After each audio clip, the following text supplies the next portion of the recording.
गंजेई चालाणकारी सावधान जगिछि भंजनगर अबकारी। कंधमाल जिल्लारू एक कार जोगी भुवनेश्वर को गंजेई चोरा चालाण हेउथुवा बेले गुरुवार माड़ी बसिछि भंजनगर अबकारी विभाग।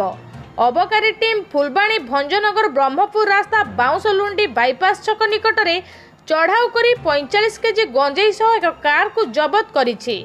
एही गंजेई चालाण रे संपृक्त थिबा गंजाम जिला कवि सूर्यनगर थाना सांतरापुरर प्रदीप विषयी, कोदला थाना दानपुर ग्रामर बाबुला भुइया और जगन्नाथ विषयी को गिरफ करी कोर्ट चालाण करा जायथिबा अबकारी एसआई अलिभा माझी सूचना देइछन्ते। सूचना अनुसार गुरुवार गिरफ 3 जण एक कार रे गंजेई धरी कंधमाल जिल्लारू भाया भंजनगर दे भुवनेश्वर अभिमुखे आसुथिले।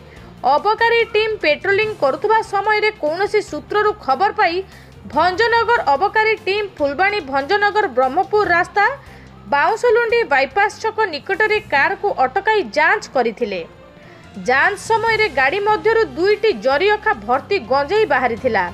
परे जबत गंजेई को मजिस्ट्रेट फकीर जीवन ज्योति नायक को उपस्थिति रे ओजन करा जायथिला। एही मामला रे अबकारी विभाग एक मामला रुजु करी 3 जण को कोर्ट चालाण करिछि। अबकारी निरीक्षक डम्बुरुधर हरिजन, एसआई अलिभा माझी समेत अबकारी टीम चढ़ाऊ रे सामिल थिले। ब्यूरो रिपोर्ट, जन अधिकार लाइव।